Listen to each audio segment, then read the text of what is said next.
Hi, John Bussard here, part of the Elevate team at Ulster University and in the Faculty of Business Studies.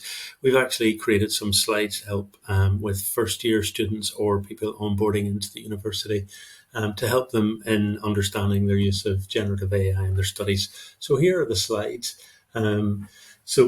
These are tailored so that you can update them and customize them to your own needs. We would say it's about a 1 hour workshop max. And there are some tools in here that mean you don't need any other resources. Obviously, just be aware that any data that you put into these tools are your responsibility. You're the human in the loop, and therefore you need to be cautious and considerate of that. So, first slide is just an introductory slide. Then we cover the workshop objectives of understanding the basic concepts, exploring the benefits and challenges, engaging in some hands-on activities, and then reflecting on the potential ethical considerations. So, as the introduction, we just give a quick what is generative AI, and then we go into examples of Gen AI tools. Really, there's an opportunity for you to find on a whiteboard or on some other tool, like, for interaction. Basically, what sort of tools are they using, and what sort of applications are they being used for in business, for example, which would be our main domain. So, examples of recent use for image generation, just as an example of how marketers are using it. And then we've got a video about how AI is baked into some of our tools that we use within the university. And this is a very useful little video about how Statista has developed and how the AI aspect works. So that's a great little video for you to watch to understand and explain how AI is baked into some of the products that students have available to them, which is great. So then we show a tool called Consensus, which is one which is linked to Semantic Scholars database of over 4.2 million scholarly available papers. Again, it's another video, so we can just have a look at how you can use this tool. There's a free version, there's a paid version, and essentially it's a great place to search literature to get some initial ideas. But obviously there are broader challenges with papers that are going to show up here because they're not on the Semantic Scholar database.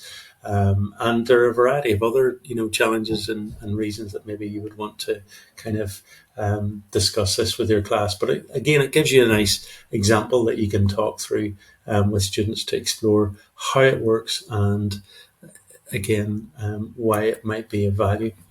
So we cover some then of the benefits and challenges, because obviously we can see straight away that there are going to be, some issues around accuracy potentially. We need to kind of obviously remember that generative AI still has some hallucinations, although each model development has improved on that, but it's still in there. There's definitely very much some bias issues in how the algorithms are developed and what answers they will provide you.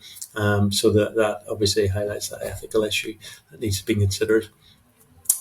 So then we talk about the UNESCO framework, which is what our own model, the AHEAD framework, is built on. This idea of understanding, applying, and then creating with AI is the sort of journey that we'd see in terms of competencies, and the aspects being around human-centeredness, being around ethics, being around AI techniques and applications, and around AI system design. So these are some of the key framing. So for us, we've looked at it from an educational perspective. We want to be AI forward. We want to be human-centered. And in the dance, if you like, in there we have co-creation for education and development that will take place within that broader picture of industry, academia, and civil society and government. And this also links into our graduate attributes as well, if you want to read the fuller paper on that. So when obviously citing generative AI, we've got some supports and information that you can help, and again, a reference guide at the bottom, which is important. And then we go into the specific models that they'll be more aware of. So ChatGPT here, for example, there's a short video of how it works. So that you can actually go in at the current model and see, where the legacy models are, for example, or how the model actually works and the different functionalities of it, whether it's about adding photos, using deep research, creating images, or linking up to other data sources. And obviously there are dangers with that. So we tend to spend a bit of time suggesting that they not do that they not put anything of any value in there, etc. So really important to spend some time discussing that with them at that point. There's also then a further video, just if you wish, if you have, you know, the models are working, how it's developing. So that's there if needs be. So then we do get a bit hands-on now. We try to find a generative AI tool, and we think about some of the tasks that we might do. So we're looking at it specifically from a piece of assessment on a marketing module. And one of the things that you're actually allowed to do with generative AI.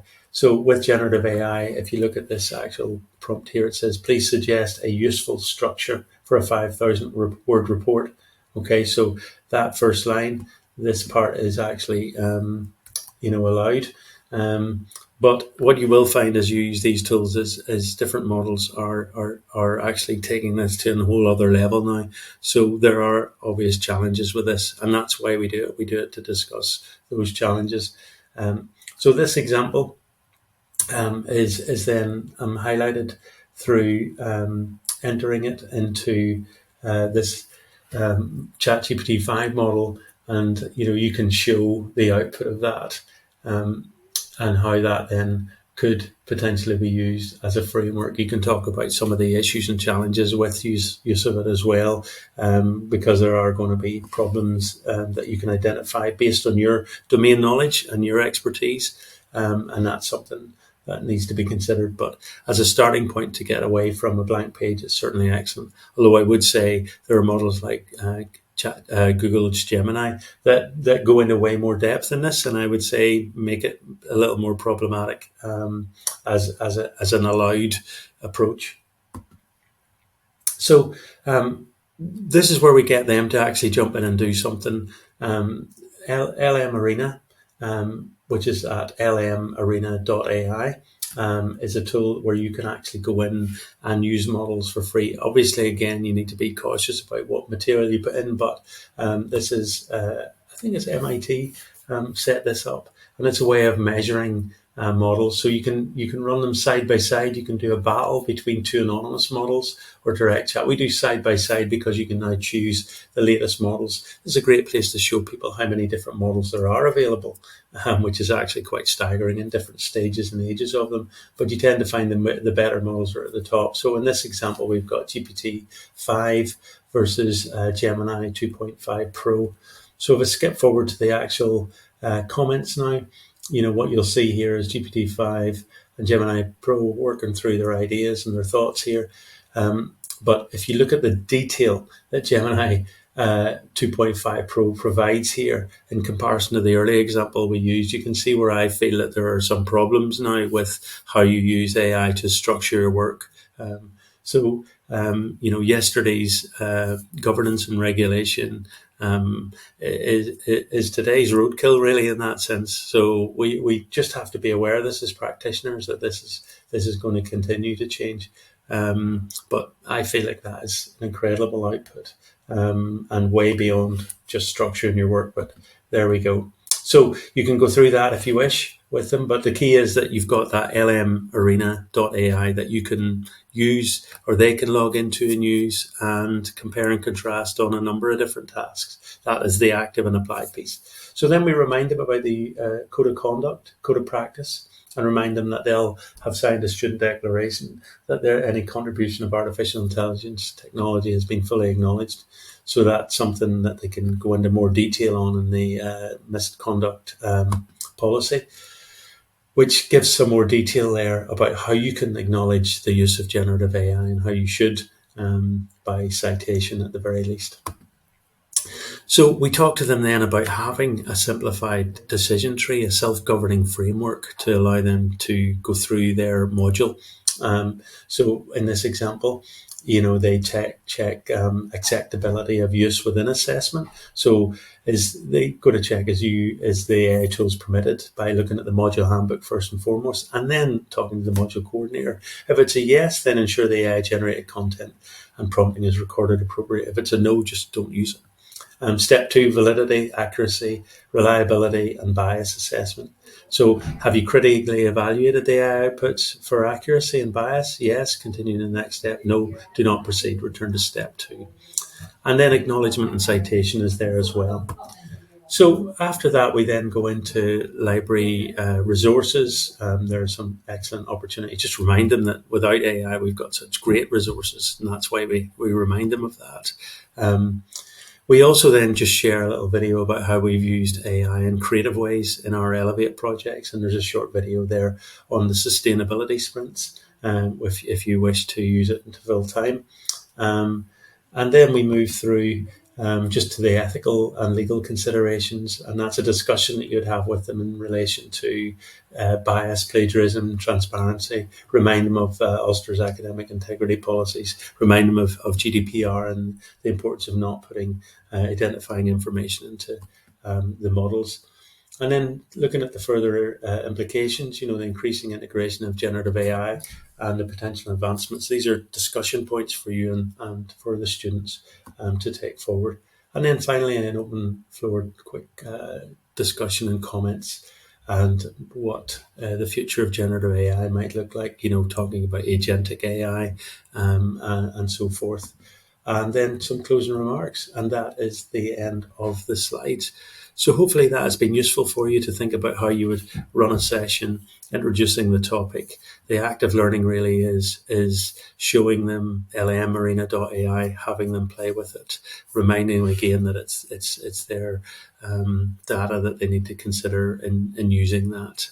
So don't put in anything that isn't shareable. Otherwise, hopefully it's a useful resource for everybody, and I thank you for your time, and I wish you well for the semester ahead. Thank you. Bye.